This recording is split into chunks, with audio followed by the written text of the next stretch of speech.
I came with like $1,200. I paid the ticket, and like for came here, I had $1,200. That was the money I came. Straight away, I got to Phuket Fight Club. I was like, oh, I say for the trainers, I need to get some fights.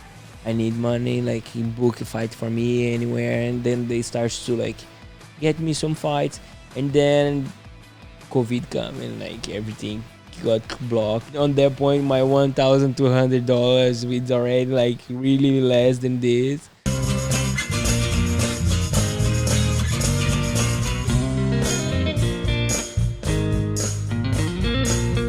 Welcome to the Fruiting Body podcast with your host Brendan. We are here live in Phuket, Thailand, and we have another absolute legend making his first appearance on the podcast. It is Felype Morais. No, I got that. I knew I was going to mess it up. Anyways, so today we got Felype. He is training over at Bangtao, Muay Thai and MMA. He recently had a fight. He's up and coming. He's 26 years old. Are we going to see him in the UFC? Let's hope so. Obviously, he's training with the Hickman brothers, so we got a little extra push there. So keep them on your radar. Things are going to happen. Now, today, I want to make this podcast for everyone out there. This is really about athletes living in Thailand. Let's walk you through his day. What brought him to Thailand? What's he doing here? And what's next for him? So, without further ado, let's get this podcast started with Felype. First, thank you for joining. Thank you for inviting me. I'm so happy to be here. Yeah, we were going to do one, and then we got delayed. And to be honest, anyway, the weather's been so bad that even if we tried to do a couple weeks ago, you probably wouldn't even be able to drive here. It's flooded everywhere. For your fans out there, your friends and family watching, and all the people over at Bangtao, or any athletes, looking to come train in Thailand and live that athlete experience, we're going to get to that. But first, tell us a little bit about your backstory, Felype, where you're from, and what brought you here. Well, so I'm from Brazil, São Paulo. So I started Muay Thai when I was like 17, and like Muay Thai is from Thailand, so that was always my goal, like become a fighter and like come to Thailand and live the Muay Thai fighter life. And when I was 21 was when I came first time to Thailand and never got back. Have you been, so you're 26 now, you've been in Thailand for 5 years the whole time? Yeah, so I had been in England for like few months, 4 or 5 months. Then after Brazil, couple times, I went to Brazil just to visit. I tried to move back to Brazil with Holly, with my fiance, but didn't work. So we come back to Thailand again, and here we are. Were you here before COVID and then left and came back? So I came in was 2019 in November. It was November 2019. And just before the COVID starts, so I got the whole thing here in Thailand, the whole lockdown, like everything, till like it starts to open again. I was here. Like, were you at Surin Beach? I never saw you. I was at Surin the whole time. I never. No, so I was in Chalong. I was in Chalong. I was not in Bangtao. I was in Phuket Fight Club at that time. So yeah, I was more to Chalong, the area. But the first time I came to Thailand, I was in Surin in a small gym called something Muay Thai gym. Like, they didn't last much. They closed like after like 2-3 months. Was that Eddie Farrell's gym? Yes. Yeah, I remember they opened it up by where the coffee shop is. Yeah, now it's the coffee shop. Now that was the gym. And like I stayed there like 1-2 months, and then I went to Phuket Fight Club. Yeah. When we'll take it back a little bit. When you're growing up in São Paulo in Brazil, what was it like for yourself? I mean, you get a lot of Brazilian fighters that come out here, and I think a big story as well, and people don't realize, coming from certain areas in Brazil, it can be rough, it can be hard. Maybe there's not a lot of options. For yourself growing up, walk us through what was it like growing up in Brazil?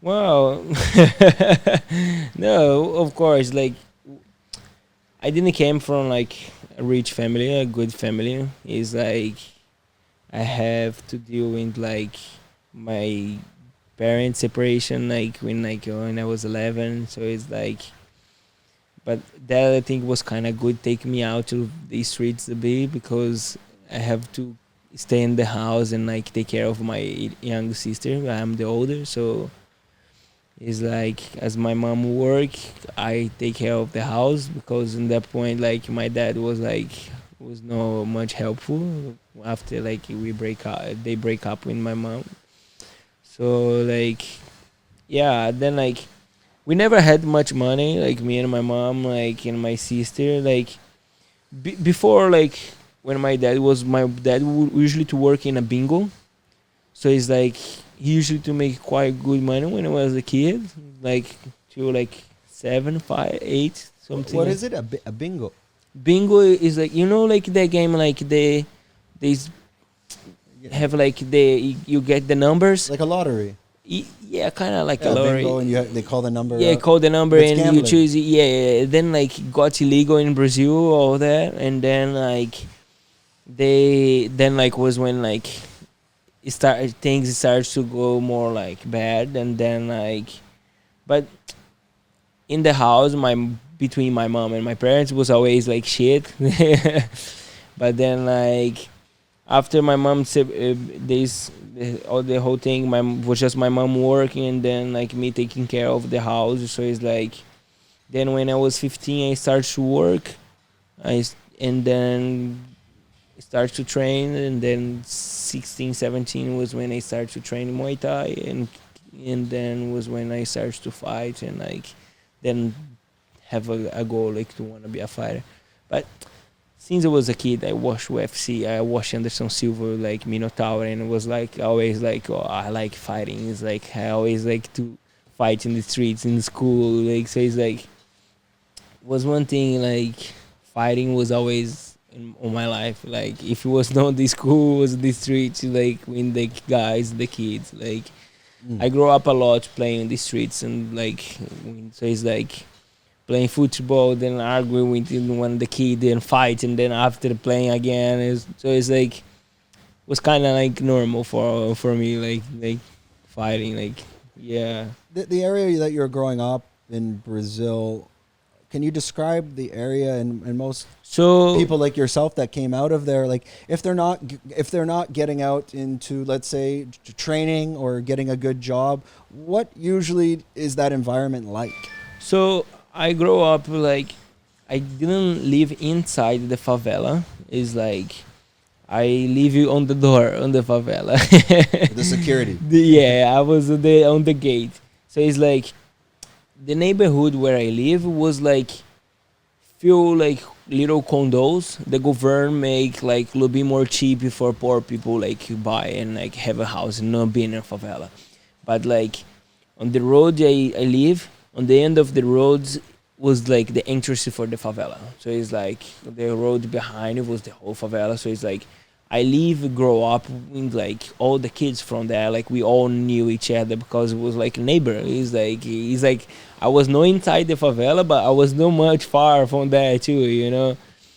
But like, so it's like grow up in Brazil. Like the life is like you right now like you go to school, like you move out of school, like or you go to personal trainer in Brazil, like then like is you probably will work in like in a small gym, like making like a salary, like or you will work in like in telemarketing, like getting like a minimum salary too. Is like or yeah, like or people like the kids when like they always try in Brazil, like oh the dream is like become a football player. It's like it's the dream of all kids. Like I think like I had this dream too. Like yeah, and like I think like 99% of Brazilians have this red. Like is football is like is part of our culture. So It's it's kind like of a way out of this yeah, lifestyle yeah, as well to make millions. And yeah. it's always about the family too, to bring the family out. Yeah, and like fighting is not much like the option. So it's like even for when I started to fight, my mom like she was always like, "Oh, I think it's nice you doing a sport, but like I think you should go to the university, like you study and like try to get like some job, and then after you could come back and fighting again if you like after, but at least you have like you had been in the university. I was like, but what's the point? Like I will go to the university and for be a fighter, like Yeah, and that's you have to start young fighting. You can't be starting at like 30 years old or. yeah, no, it's like if I did what she say, I was going to probably like I was went to university when I was like 19, 20. Then 4 or 5 years after, like I will be finishing, and then now trying to coming back with no work. I would not Yeah. be a fighter. It's like it would be too late. Like It's not possible. yeah, This area that you were living in, and I guess maybe go a bit more into detail. Maybe a lot of people don't understand when you describe and you say a favela. What is a favela? How can you describe that? wow. So it's like house one on top of the other is like a small little house. Is like then like people just is like was no is a governed thing built was like people homeless people went there and like build like Like their using own the house. tin roof like we see here in Thailand, like this style or a bit Kind better. kind of like they just build the house, but like the walls like is not finished the wall because like it's not everybody have the And money nobody for. owns the land. They're kind of living there. Yeah, technically, like it's not like you own the land. It's like a lot, like because a lot of these favelas start like that. Like some people like they don't have nowhere to stay, came and then like just starts to build the house for them on in a space, and that was what is like when you go, you see like a lot like houses one on like too close to each other because like probably like a family live there and then like the children of the family like made a house close by and then like he starts and then like Mm. get more and more houses one and close to the other. Do you see this any similarities in places in Thailand that kind of would remind you of a favela, or is it much No, different? wow, like no, yeah, you see like some is like where like the a lot of the worker The people worker camps. the worker camps is like it's kind of similar, but like the way they make it here, like the aluminum things, like is not much in Brazil. Like they don't use much the aluminum thing. They use more Like like concrete. Mm. wood or concrete. Like so, it's like, but like, yeah, it just depends. Or like depends then what favela Yeah, I you guess are. that with Like the worker camps here, they're using the tin, yeah, aluminum. I think it's tin a lot of times or aluminum, but because they know that when they're done the camp, they have to rip it down anyways. yeah. What's the point? No, and in Brazil, they do like concrete, but they stay there for like a long time. So it's like they don't. It's not like they plan to just go stay for a period and leave. Yeah. It's like the old workers here they just come stay a period and leave, like just to finish the job. They're like living there, like try to get a life there. Like it's different. Do you have we in Thailand we have like we call them worker migrants, and they're usually from Myanmar, Mm-hmm. Burmese. Do you have this in Brazil, or would the worker migrants just be the Brazilians building, or would you be getting Well, people from like Paraguay and poor areas coming up and helping with builds? yeah. So it's like wind builds no because like it's not heavy people from like Paraguay, like Chile, like have like, but like they do more like they work in the have a neighborhood called Brass, and there like is a neighborhood have like so many shops like clothes shop is like fake clothes is like, and then like a lot of Bolivian people work there, Chile, like Uruguay people Selling stuff. yeah, selling stuff, and a lot of them like just came like and don't plan to come back, like don't have a visa in Brazil, just like escaping from the country. Like, Yeah, because I think they bring a lot of stuff through the Paraguay border. yeah, They sneak it in. yeah, Just because Brazil, not everyone knows, but Brazil, the tax in Brazil is mental. Like yeah, you want an iPhone in Brazil? My God, double the price. yeah. It's like it's always like you can, if you get iPhone, you probably will spend like 15 reais, Yeah. 15,000 reais. Like it's like 40, yeah, it's 40, 50. 40, 50,000 baht or something. Yeah, much more here. Yeah, like here you pay like 40, 30. You pay like a good one like here. Jumping into your first experience getting into Muay Thai, hmm what happened? Did you just walk into a gym? How did you decide, okay, now I'm going to start training Muay Thai? You're 17 years old in Brazil. So I was doing, I always like to do fighting, and like I did kung fu when I was a kid, but then I didn't keep going because it's like on the time I didn't have money for keep paying the monthly, and so it's like I stopped. And then after, when I started to work in 15, I started to do like strength. I always like sports, so it's like do things. So I started to train strength. It was the only thing I could do. And then after they start kickboxing on the gym, and then I started doing kickboxing. It was the time I could do. And then the kickboxing coach moved, and then it starts the Muay Thai coach.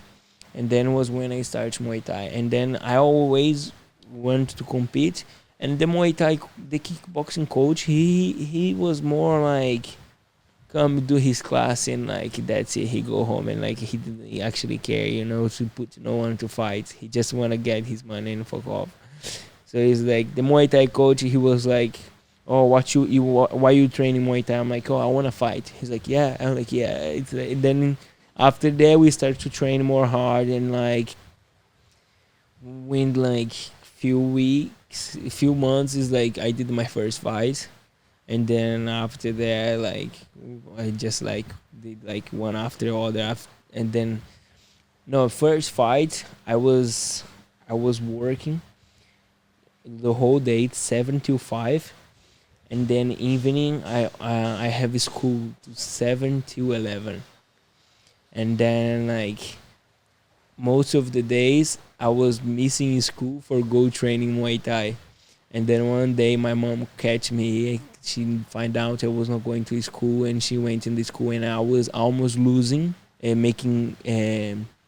In Brazil, if you fail, you have to do again the same year. So I was in my last year, and I was almost failing just because I was not going to school anymore, and I was going to train. So then I have to do like some homework for like compensate like all the like the watching I did. So then like one day I was like working, the coach was like, "Oh, I have a competition for you this weekend. Like you wanna do?" And I was training just like on the just Saturdays I was training, and like I was like, "Yeah, I will." But like I cannot go to training during the week because I still have to go to school this week, and I cannot miss. But I will come to my work in the morning running. From my house to my work, I'm running. I work, come back, run for like the house, go to school, and then on the way back of the school, I run back home too. So I was just running just for like get a good cardio before I can fight. And then like in the end I fought, and then like I win the fight. And I was like adult tournament, and I was 17 and I was no 18. So like we have to like just like fake like paperwork, like don't show him my document. But then they allowed me to fight, and I win the tournament. I mean, that's hardcore. I mean, but you can do that at a young age. I mean, as you get Yeah, I older. was young, and I was like, and in that I didn't drink, I didn't smoke. I just like, even I was not training much. I was still fit, and I just like run, just forget like a good card, and I did the fight. How did you make that decision to come to Thailand, especially living in Brazil? I mean, the flight costs money, the training costs money. You need rent, you need deposit. It's a big jump from Brazil to Thailand, especially if money's tight. And there's probably many Brazilians like yourself, like, oh, I'd love to go to Thailand. I want to live there. I want to train full time. How did that all come together?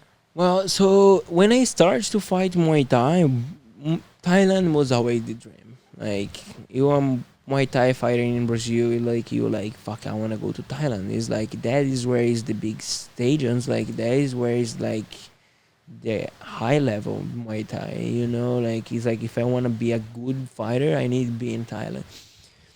So it's like, I was always my dream. And then, but like, before all of that, had a period in my life, then like my mom moved for other city, and then like and I have to stop to train Muay Thai because like that city didn't have Muay Thai anymore. And then like I was say to my mom, like, I want to come back to Brazil, to São Paulo, and come back being a Muay Thai fighter. And like my mom was like, okay, how you will do that by yourself living in São Paulo? Like, it's so expensive, and like what you would do. And then I met my godmother, and her father just passed away.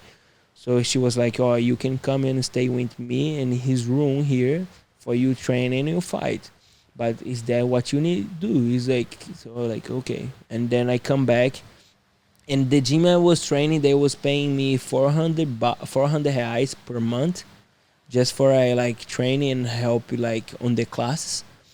And then in like 300 reais was all for like for pay my tickets for go to training, going back. This is like $100 something like, No, less than $100 US dollars, because like it's 1 to 5, so it's like 100 US dollars would be like 500 something, because it's still less.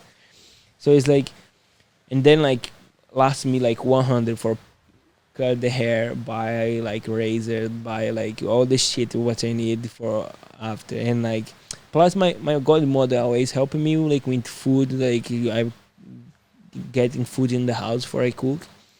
But like I passed for a period like just helping down the gym, living with 400 reais per month, just training and fighting till I get like some privates.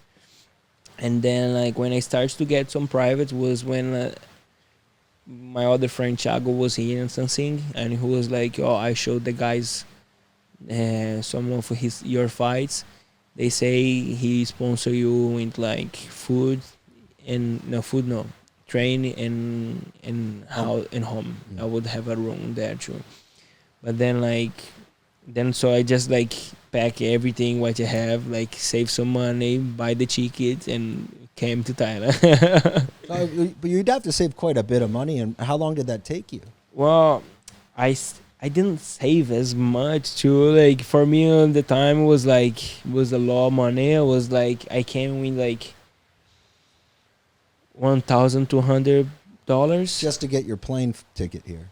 No, it's like I paid the ticket, and like for came here, I had $1,200. That was the money I came with $1,200. So when you're coming here, you have food. They're giving you food, or just just accommodation and training. Accommodation and training, yeah. So you need to make money when you're here. Was your goal? I just need to fight in Patong every week. Well, so I came in like straight away. I came in 2 weeks. I have a fight already. I was already with the fight book in Malaysia. So it's like I came, I did this fight, and then I did other fights in Patong, and I was like, I will fight all the time. It's like I don't care. Like I can fight like as much as I can. My body's good, I will fight. But then like I did like 2 fights, and then the gym closed. Yeah. And then the gym closed, and then like Ed and Brooke, they was going to open powerhouse there. But then me and Thiago, like we decided go to Phuket Fight Club at the time. It was like, oh no, we will go to Phuket Fight Club. They have more fighters. Like, I think that will be better for us. And a lot of Brazilians too. Yeah, and a lot of Brazilians. So it's like, then we went to Phuket Fight Club, and like then it started to fight Were you more. being sponsored there as well, or no? Yeah, but like there I have just like I have just free training. Free training. But Yeah. now, okay, so now you got to make money to pay for accommodation, which is expensive. Even down there, you probably need at least 3 to 5,000 baht, give or take. Yeah, it's like, and on the time we didn't. It's like was when we was looking for house there was in December. So imagining find a house in December in Thailand is like, you know how it is. Was like we ended up finding a house.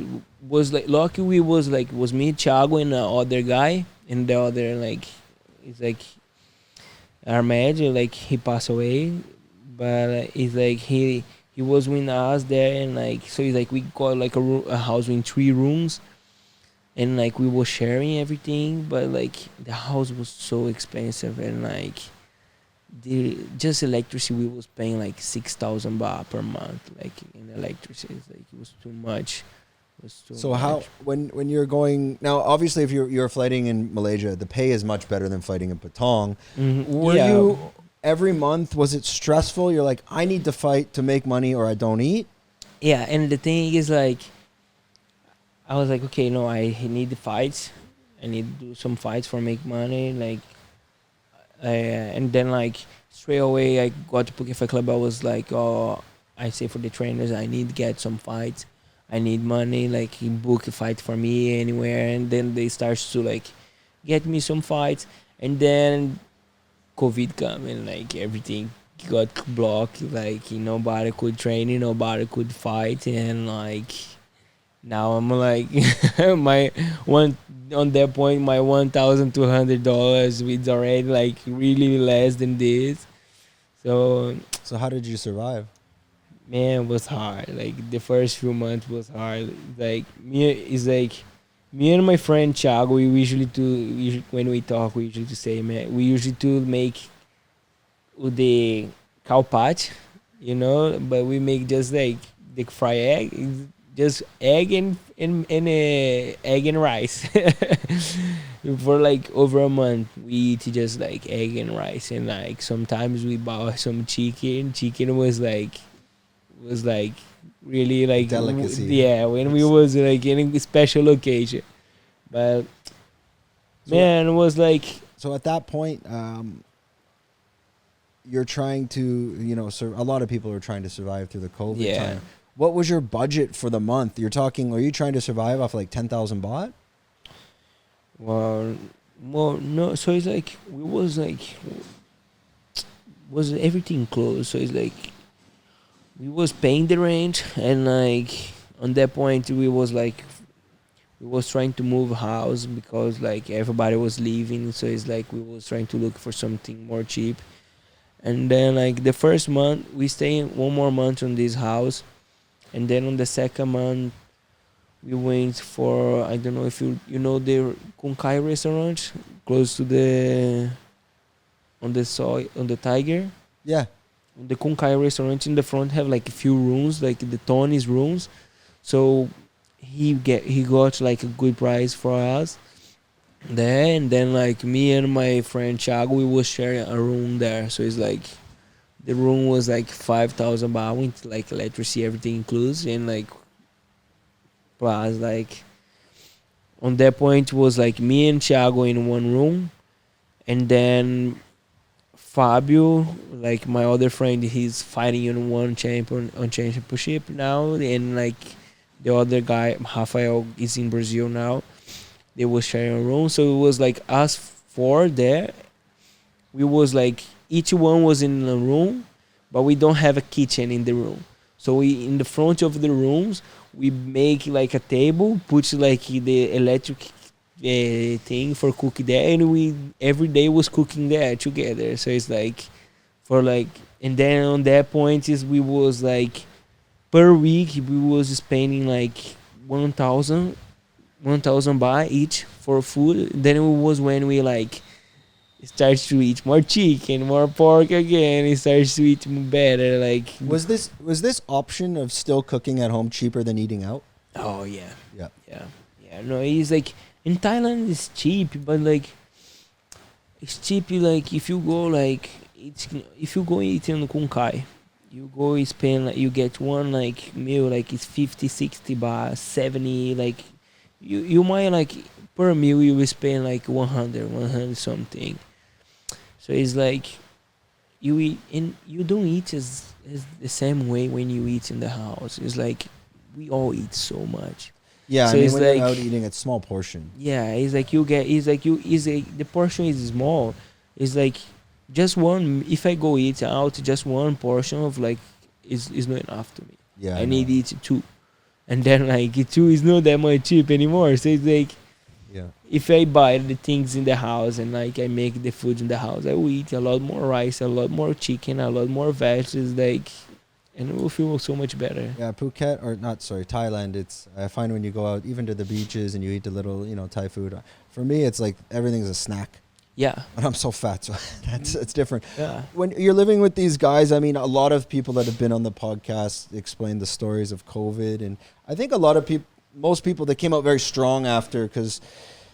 I mean, it was a time of uncertainty. Nobody knew what was Yeah. going on, but it was gorgeous here. It was yeah. paradise. No, it was it's like absolutely I, paradise. I I wish I could have this Right. time again Yeah, because it was like I say for people it was like I have to eat rice and eggs for a period. I have to like be so tight with my money because I didn't know when I was going to fight again and get money again. It's like I have to like to get help from so many people, but like man, Thailand was like empty. It was beautiful. Like you go in like in Surin, you go in Naihan, and it was like nobody. It was just you on the beach. Some like people walking, like just like it was really nice. It was really would nice you go? time. Would you give up everything and go back to eating rice for that experience again? Oh yeah. If it's like if I could leave, of course. Now I'm like I'm doing better. It's like in life, I'm like it's hard to want to come back, but if I have to pass for everything again, it's like I would do. That's a for people that I think people that lived in Thailand during the COVID time. I don't. I think it will take us 10 more years to appreciate it. We don't even appreciate it yet. No, We'll look back at it in 10 years and be like, and even when it was happening, it was hard to appreciate it because there was so much confusion. Remember, Yeah. every day a rule changed. yeah, So it was very difficult to enjoy it as well because you're like, the whole conversation with all your friends was, oh, did you hear this change? Did you hear that change? Are we getting kicked out? What's going on? So it was hard to just like go, fuck it, let's just enjoy this. Yeah. It wasn't as easy as people understood. no. What was hard because like from here, like if they want to kick you out, Tomorrow. they will kick you out. So it's like from here, so it's like.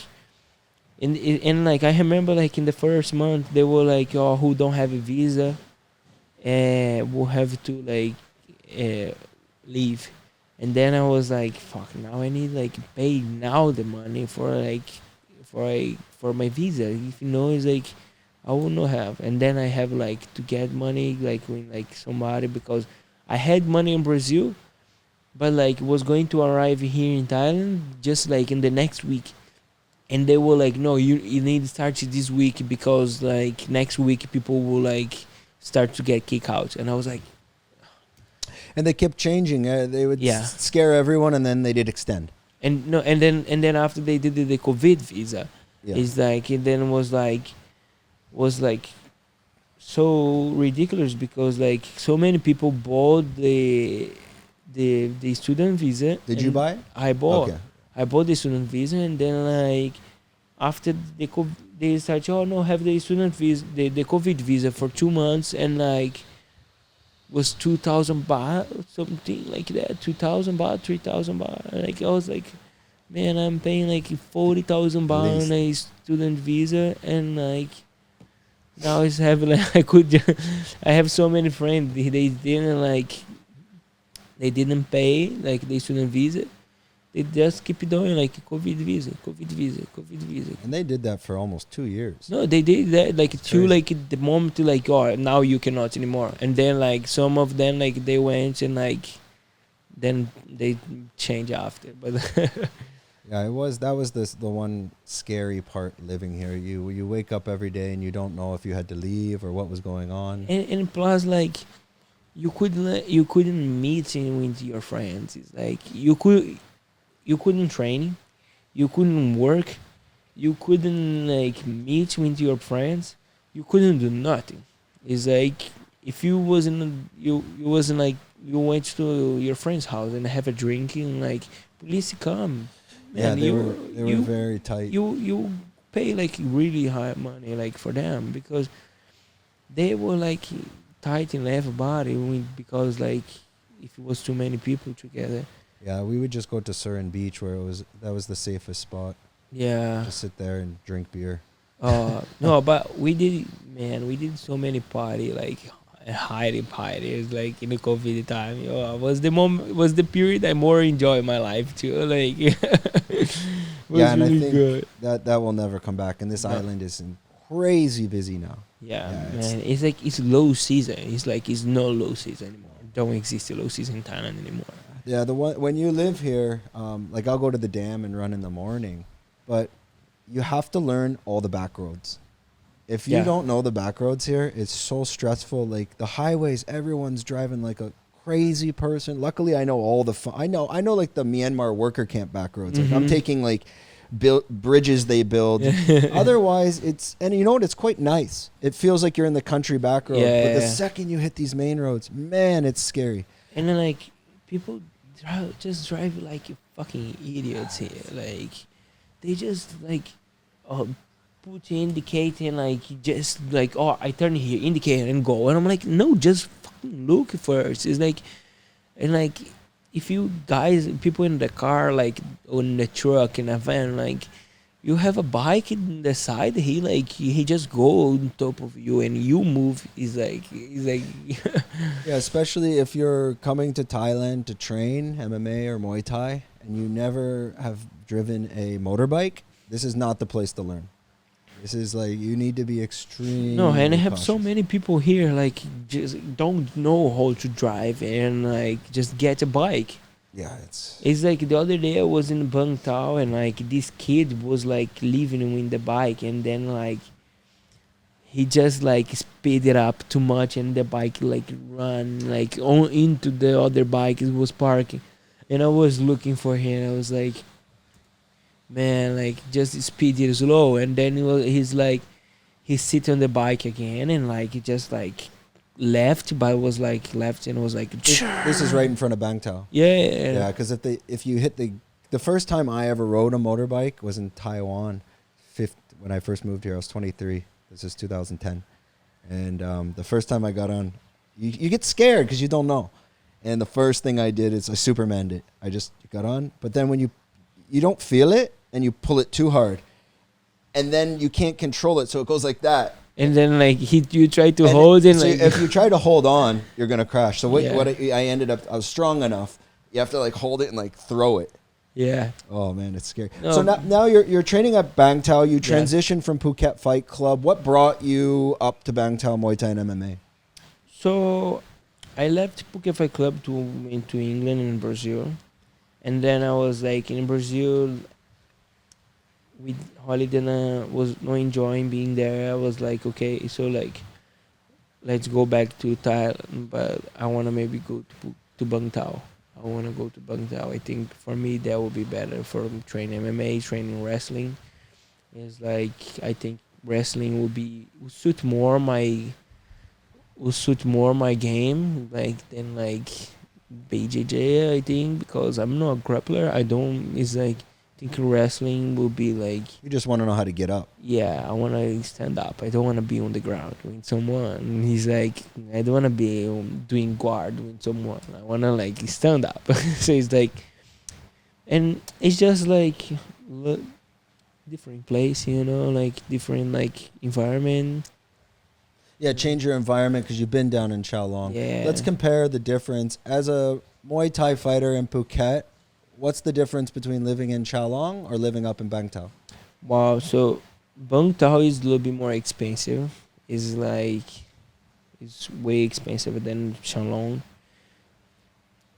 In Chalong, like a lot of fighters just go eat out because the foods there is way cheaper than here. Here you go eat is like you by yourself, you always spend like 400, 500 per meal, like by yourself. If you in Chalong, like 150, 200, you can eat a meal there. And so it's like it's really different. The different of prices of here in Chalong. I think like rent in here is more expensive too. Like it's more hard to find. How much more do you think? Like, let's say, if you're living in a place you're at now, if you were to compare that to maybe something similar in Chalong. Well, but the thing is like where I live is close to Hobson shopping. So it's like yeah. Oh, you live near Robinson? Robson's. Oh, you moved up there. Yeah, I Okay. moved more out the way Okay. from Bangtao. But if you wanna be close to Bangtao, you will looking for like a room, because if you're looking for like a little house, like a 2-room house, is like you can maybe even pay like 70,000, Easy. 50,000. It's like before we was looking for the thing. I have a dog, so it's like we was looking for a house more close to Bangtao, because I like to be close to the gym for train. And then like was so expensive. Like we look at house, it was like 2 rooms, like basic house, 2 rooms, toilets. Like the garden was not even big. It was 70,000 baht. Yep. 70,000 baht for just a house, like in Thailand. Like it's so expensive. It's like, but people come in and pay. But And it was, like before COVID, that house was only 20. yeah, For sure, because For I've sure. like these houses over here. There's one it's 80 now, and before COVID it was 20. yeah. So You it's know, 3 but- times the price now. But the thing is, like, even in Bangtao and Chalong is expensive right now too. It's like in Chalong, I usually to pay like an apartment there, like 10,000 baht, like no 12,000 baht, like in a nice apartment. Now it's like the same apartment is probably like 50.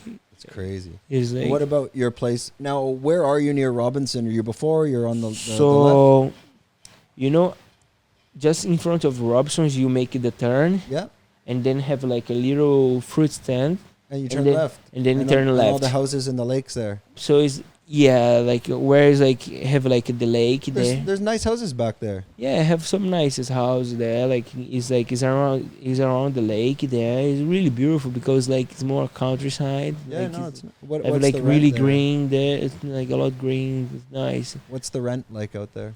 It's like there we pay like 15. 15. It's probably 2-3 Yeah. bedroom.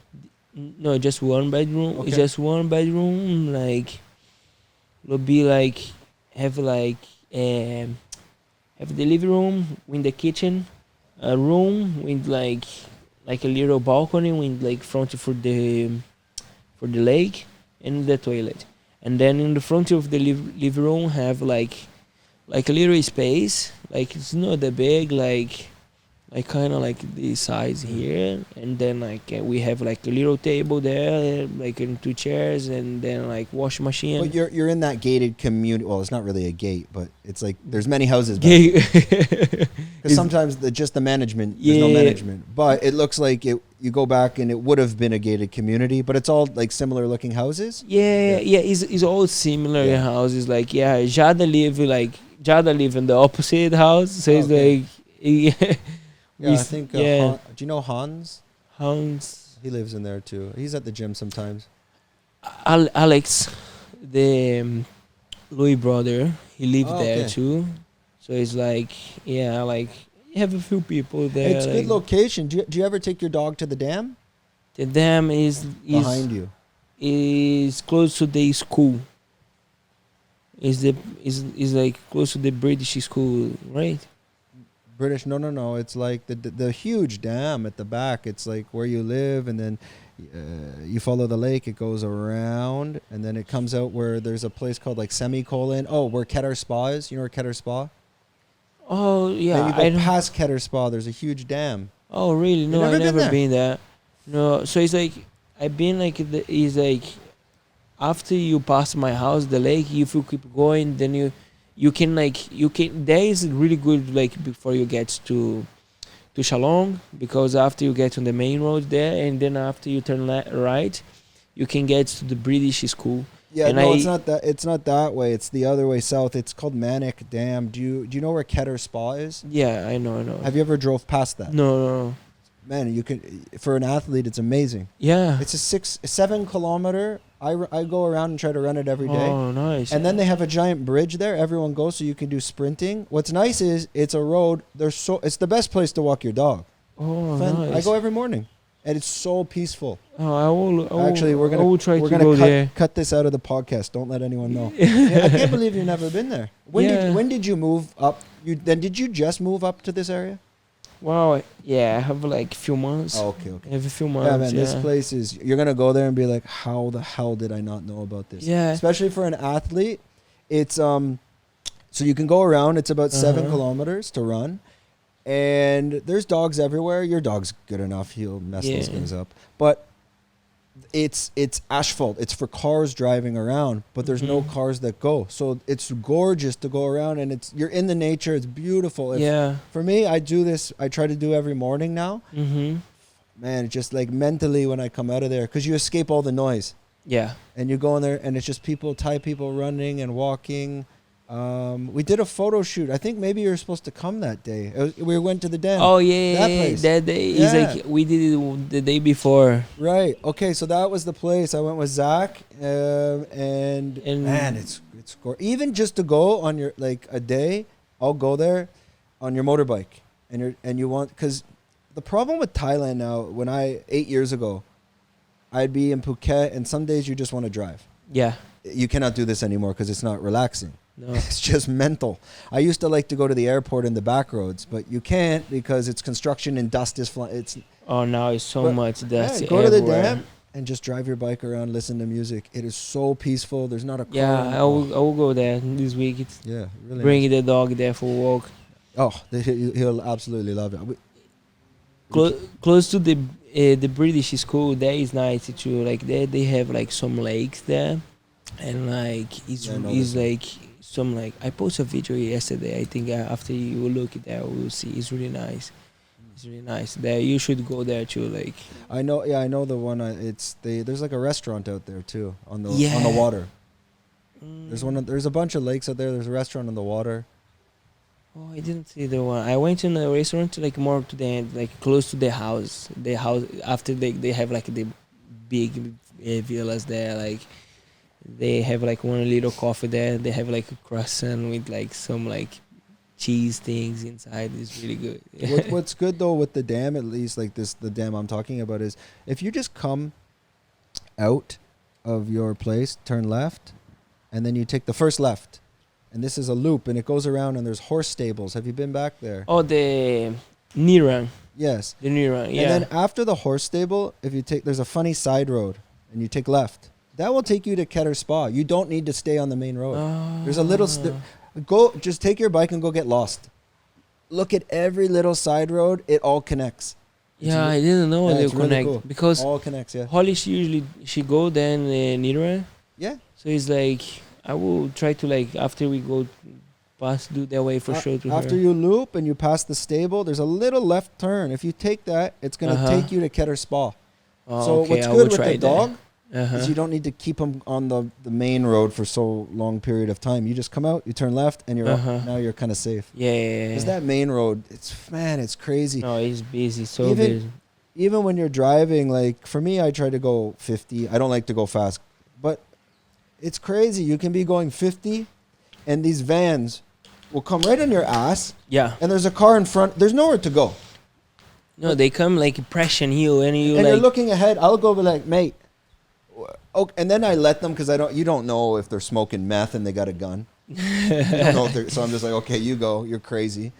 But it's Thailand. This area, everyone is in a rush to go nowhere. Yeah. I don't get it. Well, the other day I was driving back home, and like this Thai guy, like I was a car on the right lane, I was on the second lane, and like here was like the like I don't know how you like the side road. Yeah, the shoulder. Yeah, and then he was like behind of me, beeping me, and like man, we have car on the side, car in the front. What you wanna do? And then like I move for like the side of the road. He passed, and then like he got stopped on the traffic, the traffic. And then I got on the traffic. I stopped by his side, and then he starts to scream at me. I was like, he's like, he's Thailand, and I'm like, and what? Where was he from? He's Thai. So Oh. like he was like, oh, he's Thailand. I'm Thai. Like fuck off from in front of me. I'm like, Yeah, that's for that level. That's very rare to happen, though. yeah, They're no, usually- no. Normally, like Yeah. Thai is like they're really nice, but like this one, he was like, I think too. You have to. I guess if I'm Thai, and you live in this area, and they lived here for 30 years, they must be so frustrated now. yeah, Like think about it. Like you grew up here. This is countryside, and now it's a jungle. yeah, and now it's like you're Yeah. just seeing like people from everywhere coming and like take like your home from you, you know, like Yeah, it's getting crazy. Jumping into your training now. You recently had a fight in Vietnam. yes, You're pursuing an MMA career, my understanding. We've been doing some stuff together as well. You've been taking some of the mushrooms. yes, I get a lot of the athletes like yourself always asking about the cordyceps. Obviously, I'm not an athlete, as clearly my stomach shows. I used to be in good shape, but anyways, injuries lead to me eating shit food and that. Okay, so to continue, a lot of the athletes are taking cordyceps. For yourself, you're taking it. What is the feeling? How could you describe it? So, well, I started to feel like during the training was like, even I was getting when I get it tired, I can like push myself a bit more. I'm like, I feel like Here, I wait, was watch this one sec. Anyone watching the podcast, this is going to be super cringe, but we'll chop this up into an ad later. Let me rephrase that question because then I'll Instagram reel it. Well, okay, so as an athlete training in Thailand, what are the benefits of cordyceps for you? wow. I feel like my energy levels like during the training was like more higher. It's like I was being able to like push more myself as I was getting tired. So it's like even I was getting tired and feeling tired, I was feeling like my cardio was still better. Not much my muscles, but like my cardio. It's like I gas out, so like I come back, like breathe a bit, and then like boom, can come back again. Like it's like even like I was tired. Yeah, like was more that like I feel like I could push it through the tiredness. As an athlete training in Thailand, like what are some of the frustrations when you're trying to find supplements? Could it be a few, and I'll give some direction, could it be a few ideas like one, is it tainted? Is it contaminated? Could I get in trouble for steroid usage? Like in this sense, does it work? What is the cost and how quick can I get it? These are some ideas that I notice a lot of people taking our products. They say when making a decision, these are the frustrations that they fear. So as a professional athlete training in Thailand, what frustrations do you have when choosing a supplement? Wow, I was never like to use much supplements. So it's like I always try to keep the base like a whey protein, like a creatine, and like before I usually to use a lot animal pack was like the the capsules, yeah, and then yeah, then after I started to use the fruiting body. Then was I stopped to do the animal pack and just stay on with the fruiting body. And do you know, as a professional athlete in Thailand training, do you notice, how would I rephrase that? As an athlete training in Thailand, what are the main benefits you're getting from lion's mane? Well, I feel like it's like the guts, the one for the gut, Oh, chaga. the chaga. I felt like helping me like don't get stuff because here in Thailand it's really Staph easy. infection. Staph infection is like yeah, so it's like helping me a lot. The turkey tail for the immune system like had been a long time. I don't get sick.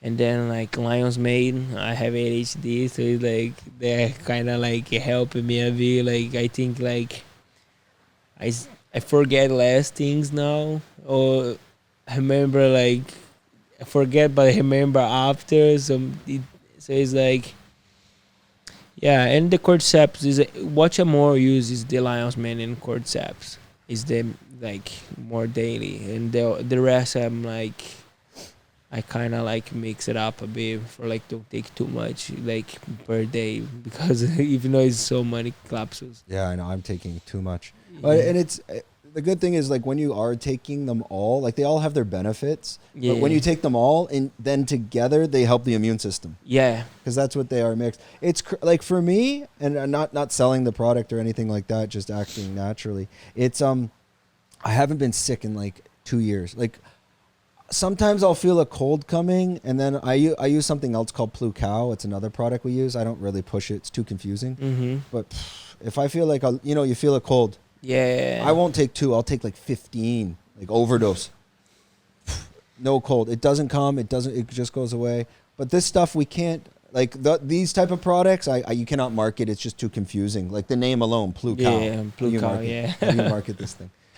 So you're training at Bangtao. You had your first fight in Vietnam. We discussed before the podcast a little bit of Yeah. how that went and how you're planning to prepare for the next fight. Let's talk about the roadmap, especially at the age of 26, pursuing an MMA career from Bangtao Muay Thai and MMA. What is your roadmap? Do you see yourself going to to UFC? What are your plans?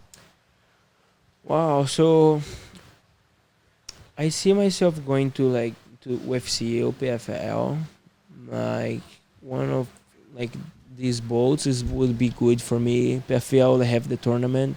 I like fighting tournaments, so it's like The money's better. yeah, you the see, money you is see good. when Brendan yeah, comes in the Brendan, gym, like, $1 million, boom. Yeah, $1 million bonus plus like the purse for every fight like he does. So it's like that would in PFL would be a good option. Like I always fought tournaments in Muay Thai, so I think it's kind of fun.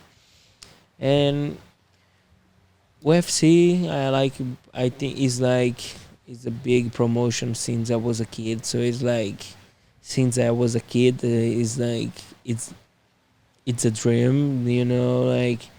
But I I think the main I go where I have the money, like where like Where you can get the I contract. got the contract and I got like the better option. It's like right now for me is like is not much like on that point I am, of course that on the end of my mind is like the big shows is like is the goal, but right now I'm just focusing on like get experience like and try to like adapt my game for MMA and like build like a name and then like when time will come.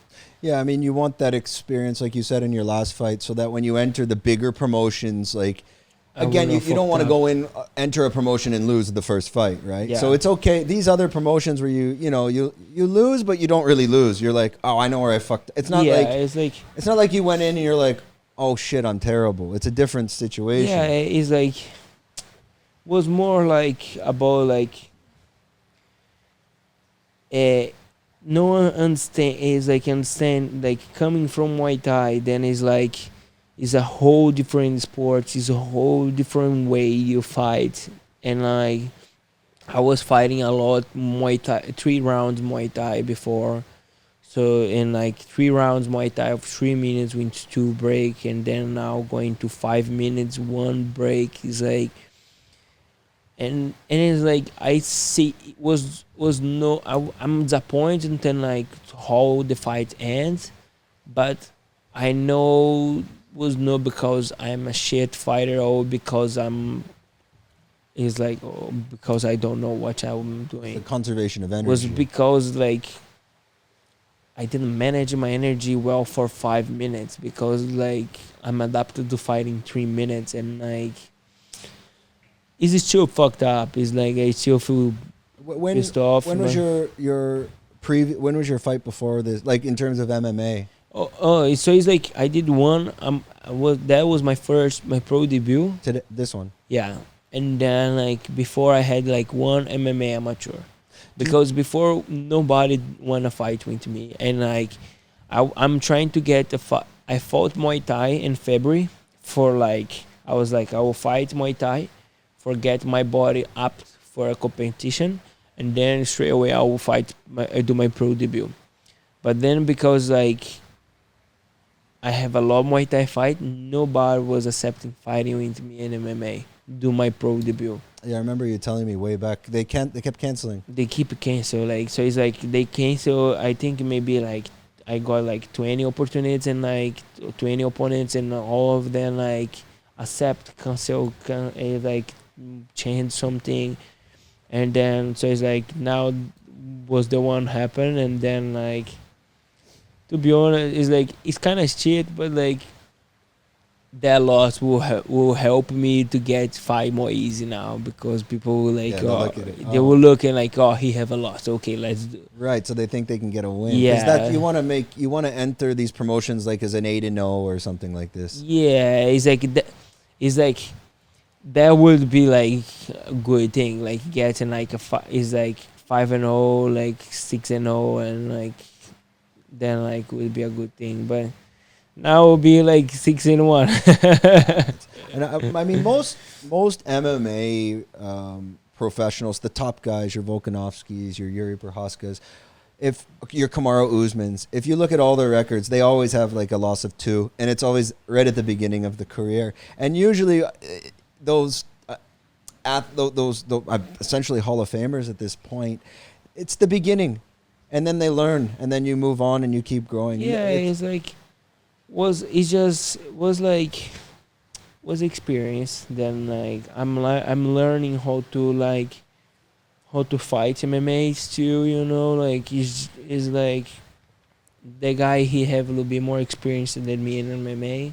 I have like a lot of experience of like fighting. I know what it is fight, but like of like fighting MMA is different, because like it's a whole different game. It's a whole different like strategy. It's like a whole different. It's like now the guy can throw me on the ground, and like. Yeah, it's like, I guess for the analogy for a Brazilian to be like, you can be a professional at football, but not futsal. Yeah. 2 different sports, 2 different ways of dancing. Okay, just before we wrap it up, because I actually have, I just want to double check in case he called. Yeah, he probably did. 1 sec, I'll message him. Hey, 1 sec, we're just finishing the podcast. I'm going to come grab you. That's Chris from MMA M2. M2 MMA, nice. Okay, well, just before we wrap this up, this is his camera. The camera with the big lens. If you can just let everyone know, we'll put all the links in the description, Instagram and whatnot. Just stare into that camera. Just let everyone know where they can find you online. On the Instagram, Felype_Morais 98, and and the Facebook, Felype Morais. Yeah, with Y and Lee. Felype. We'll put it there. Don't worry. Yeah, I'll put it there more easy. Okay. My mom don't know how to like just make simple. It's not. We'll put it down. All links in the description. You can go from there. Okay, that wraps up another episode of the Fruiting Body Podcast. Big thanks for coming out. Thank you so much. And obviously, I'm here for life. You're probably going to be here for a while, so we'll have to do it again. For sure. Right. We will. Cheers. All right, we're out. Thanks, guys.